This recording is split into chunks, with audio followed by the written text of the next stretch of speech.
বিসমিল্লাহির রহমানির রহিম। আসসালামু আলাইকুম।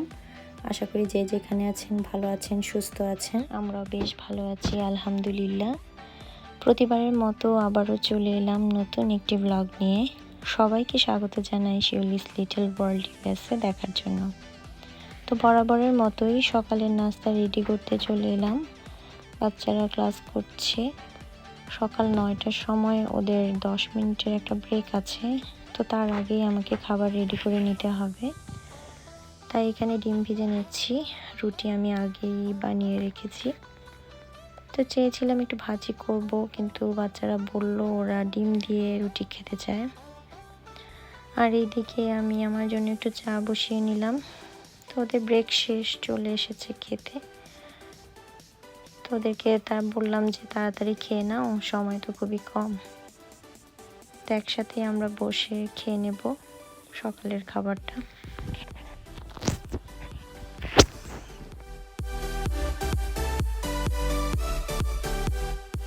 খাওয়া দাওয়া শেষ করে আমি চলে এলাম কিচেনে।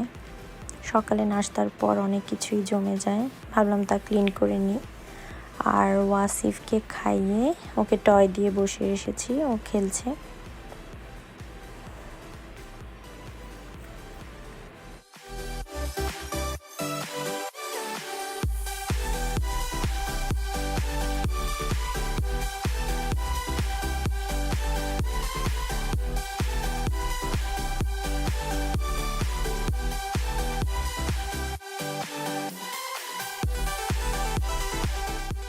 প্লেট বাটি ধোয়া শেষ, তো ভাবলাম এবার সিঙ্কটা একটু ক্লিন করে নিই, কারণ পুরো সিঙ্কটাই কেমন তেল তেলে হয়ে আছে।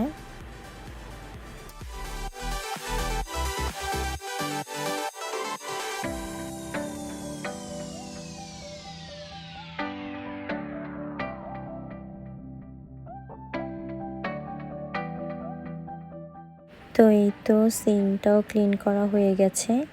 তারপরেই আমি আমার হাতগুলো ভালো করে ক্লিন করে নিয়েছি। তো এর মধ্যেই কিন্তু আমার ছোট্ট বাবাটা এসে কয়েকবার আমাকে ডেকে গেছে তার সাথে খেলা করার জন্য। আসলে এই টাইমটাও একদমই একা থাকে, যেহেতু তাওসিফ তাহিয়ার ক্লাস থাকে, তো ওরা তো আর ওকে সময় দিতে পারে না।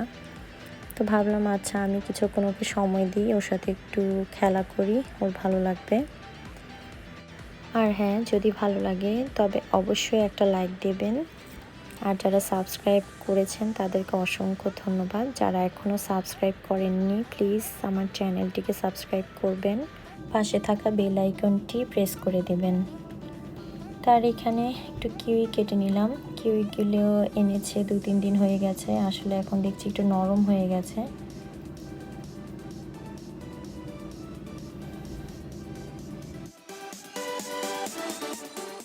তো এখন দুপুরের রান্না করার জন্য কিচেনে চলে আসলাম। তো আজকে শিম রান্না করব। শিমগুলো দেখতে অনেক ভালো লাগছিল, অনেক দিন পর দেখলাম। আসলে এই ধরনের শিমগুলো তেমন একটা পাওয়া যায় না। তো ভেবেছিলাম ভিতরে একটু শক্ত বিচি হবে, খেতে ভালো লাগবে, কিন্তু একটা ভেঙে দেখি ভিতরের বিচিগুলো খুবই ছোট। এই তো তো যাই হোক, দেখতে যেমনই হোক খেতে কিন্তু ভালোই লেগেছে। তো এগুলাকে আমি এখন কেটে নিব। আর এখানে আছে স্যালমন মাছ। বাচ্চারা যেহেতু এই মাছটাই পছন্দ করে, তাই এটাই বের করেছি ওদের জন্য। আজকে স্যালমন মাছটা করব।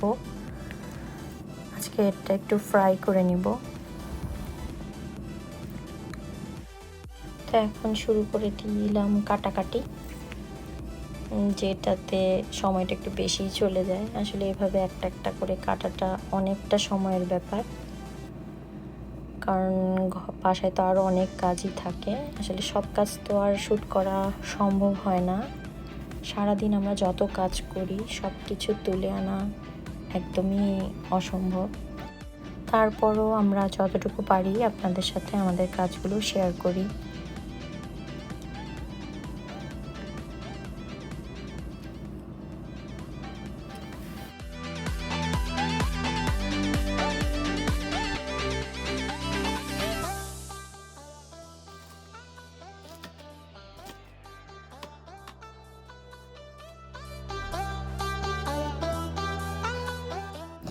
আর এদিকে স্যালমন মাছগুলোকে ভাজার আগে হাফ অ্যান আওয়ার একটু ম্যারিনেট করে রাখতে হবে। তো মাছগুলোকে আমি ভালো করে ধুয়ে ছোট ছোট পিস করে রেখেছি। আর তাতে দিয়ে দিলাম 1 চামচের মতো সয়া সস, 1 চামচ লেবুর রস, 1 চামচ আদা বাটা এবং 1 চামচ রসুন বাটা, হাফ চামচ গোলমরিচের গুঁড়ো আর লবণ। এগুলো দিয়ে এবার ভালো করে মেখে আমি আধা ঘন্টার জন্য রেখে দেব। আর এদিকে তরকারির জন্য মশলা কষিয়ে নিচ্ছি, অন্যদিকে কিছু শিম সিদ্ধ দিয়েছি, ভর্তা করব। আর এদিকে ডাল। তো এই তো এখানে শিম দিয়ে, আলু দিয়ে আর রুই মাছ দিয়ে রান্না করব। তো তরকারিটাকে ভালো করে কষিয়ে নিচ্ছি এখন। আর অন্যদিকে চলছে স্যালমন মাছ ফ্রাই। এখন ভর্তাটা বানানোর পালা। এখানে সিম আর আলু সেদ্ধ করা আছে। এখন পেঁয়াজের মধ্যে একটু পরিমাণ মতো লবণ দিয়ে যে কাঁচা মরিচগুলোকে ঢেলে রেখেছিলাম তেলের মধ্যে, তো ওগুলোকে ভালো করে মেখে সিমটাকেও দিয়ে দিব, দিয়ে যতটা ভালোভাবে মাখানো যায় মেখে নেব। তারপরে আলু দেব এবং সরিষার তেল দিয়ে ভালো করে মেখে নেব। তো এই তো সিম দিয়ে আলু দিয়ে রুই মাছের তরকারি, আর আছে ডাল, আছে ভাত, যেটা না হলেই না, আর এখানে মাছ ভাজা আর ভর্তা। তো আজকে এই পর্যন্তই। আপনারা সবাই ভালো থাকবেন আর আমাদের জন্য দোয়া করবেন। আল্লাহ হাফেজ।